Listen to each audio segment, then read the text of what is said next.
Currently, healthcare-acquired infections affect an estimated 4.5 out of every 1,000 hospital admissions. The Center for Disease Control classifies these events as never events, meaning that they should never occur in the hospital setting, and occurrence of these events can lead to cost coverage reduction. In order to combat the transmission of communicable diseases, such as healthcare-acquired infections, the use of standard precautions, formerly known as universal precautions, and transmission-based precautions, such as contact, enteric, and droplet precautions, was developed and enforced by the Center for Disease Control beginning in 1996. Both standard precautions and transmission-based precautions require the utilization of personal protective equipment, or PPE, by healthcare providers as a means to protect both themselves and patients. OSHA requires the utilization of PPE by all healthcare practitioners, as well as other safety measures, to reduce the risk of communicable diseases to healthcare workers. In addition, the Hospital Infection Control Practices Advisory Committee has established guidelines for isolation precautions in hospitals.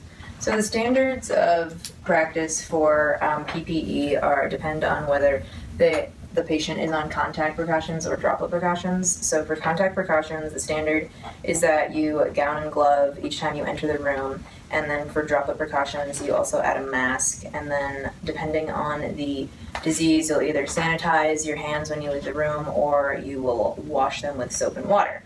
The problem is that people aren't always using the full PPE to the best of their ability for a variety of reasons, being workload, availability, comfort, and knowledge of usage. The reason that people aren't using it for workload is that if they have to gown and glove every time they're going to enter the room, then it puts a strain on their time frame of going in and checking on the patients. Nurses have a sense of wasting time when they're using appropriate PPE because you have to put it on each and every time you enter the room, and it's hard to motivate yourself when you're using it to just pop into the room for a brief thing like just checking on the patient or hourly rounding. Patient care may be constricted because of this lack of motivation to go in the room if they have to suit up, so then nurses may not do as thorough assessments or as often as they need to, and there may be parts of care that go unnoticed. Availability is a problem because if it's not in the hospital as abundantly as it needs to be used, people aren't going to use it as well. For comfort measures, with a study with healthcare providers, it was said that PPE is seen as uncomfortable and can be hot at times to wear, so it's undesirable to wear. The knowledge gap comes in with that healthcare providers take it onto themselves to determine when they should wear PPE or not, depending on the severity of the infection. With a study, it was said that with HIV, 95% of healthcare providers use PPE all the time, but when it comes to a more common disease like MRSA, and with precautionary measures for that, healthcare providers don't always wear it, which leads to the problem of neglecting PPE, increases the rate of infections, of hospital-acquired infections, and decreases the quality of care, and can have an increase in the price for the hospital as a whole. The reason that patients are under PPE is so that they can protect the nurses that care for them and the patients in the adjacent rooms, and when it's not being used, potential for infection goes up because those nurses are going to go into other rooms and can spread that potentially. And as I said, with the workload problem, when nurses are cutting their care for people because of the PPE, then each patient doesn't get as much time as they should. Okay, when it comes to the players that have something at stake for not using PPE all the time when it needs to be, are first and foremost nurses, because PPE is in place to protect nurses from an infection that a patient has that they are caring for. So when you also other patients in adjacent rooms are at stake, because whenever you don't gown and glove, you're going to pick up that infection and disease on your hands and on your scrubs, and you're going to carry it into other rooms, which can be left on the patient and their linens and whatever's around. So that may cause an increase in hospital-acquired infections, which comes around to having the hospitals at stake as well, because they're going to be ultimately responsible for an increase in infections that people get while they're being cared for something else. So they're going to have to pick up the cost of that. Also, they may have a reputation for not being able to well control infections in the hospital, and those organizations that we referenced earlier are going to be responsible for enforcing proper PPE and then have to take the rap if it is not used properly. All right, next up we have knowledge gaps. So what don't people know kind of about personal protective equipment? So when I was at Sacred Heart for my clinicals, I noticed that normally there's a good storage supply of PPE in the carts nearby the rooms. But according to a qualitative study called Safety of Nursing Staff and Determinants of Adherence to Personal Protective Equipment, many healthcare workers stated that availability and the accessibility of the PPE is a large factor whether if it's used or not. So nurses feel that they do have a heavy workload, and if there isn't sufficient PPE next to the rooms, that they're not going to seek out and go find and restock for themselves the carts. Another place that people don't think about is visitors wearing PPE. Visitors are advised and encouraged to wear personal protective equipment, and it's the nurse's role to make sure that they do. But of course they don't have to, or they may not want to. And then again, visitors aren't trained. They don't learn how to efficiently put it on and take it off. So that's another risk, because then they go down to the cafeteria and they go to the gift shop and maybe even to other rooms. So that's a risk for transferring infectious diseases. Then also, nurses need to be aware that contaminants can be on their clothing if they didn't properly take off the PPE. It can also be on their shoes. So maybe a further study could look into wearing footies into rooms, because that can transfer from one room to another.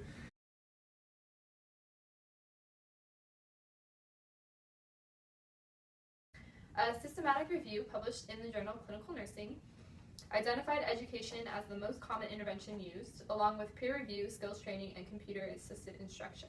The systematic review noted that after the use of a planned and structured intervention, all of the studies looked at concluded that compliance improved, but most of the studies did not look at long-term change in compliance related to the interventions. 2 of the studies did look at long-term compliance and noted that soon after, compliance returned to pre-intervention levels. Some potential solutions to improve the utilization of PPE and standard and transmission-based precautions include changes by administration. This would include thoughtful workload assignments and ensuring that all necessary equipment is readily available at all times for healthcare providers. Also education, such as in-service days several times throughout the year to present new best practice information regarding the use of PPE and standard and transmission-based precautions to the staff, and as a reminder for them to use it. And a peer or video review of the utilization of PPE by all healthcare providers to give an accurate representation of how often PPE is being used and who is or is not using it. So the pros and cons of our possible solutions. So first off, we have training and education. Education has been proven to increase compliance. Overall, a study found that after 1 month, compliance rates were higher and good, but after 3 months, compliance had decreased back to before the education. So we believe that education is necessary for compliance. Another pro, this can also count as continuing education for the nurses, which is required for all nurses. So the cons of this training and education: it is increased cost for the hospital to retrain, constantly training nurses, but overall it's cheaper for training rather than paying for healthcare acquired infections or hospital acquired infections. PPE is a skill that all nurses should have learned in nursing school, but they're having to get retrained because it's been 20 years, 30 years since they've learned that skill. So it's a simple thing that they can just be re-instructed on the proper technique of donning and doffing the PPE. And so down to the workload. Pros of workload. So the charge nurse normally divides patients based off of kind of how many medications they have, or how busy the nurse would be taking care of that client. But we think if dividing how many patients are on contact precautions, if you only had one per shift, it'd be a lot easier on the nurse having to put personal protective equipment on for only 1 patient than 4 patients per shift. And then so the cons of that workload: charge nurses are already pretty busy. They have duties such as admitting, discharge, and they talk to physicians and all healthcare professionals. So that's another duty that they'd have to take on.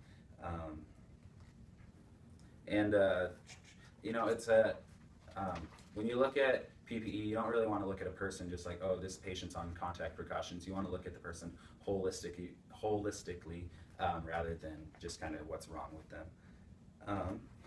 So from that, our overall recommendation would be to require nurses, healthcare professionals, unlicensed staff to receive quarterly training on how to don and doff PPE effectively, just because this has been proven to work better than punishment, and training constantly is better than just once a year or once every couple years.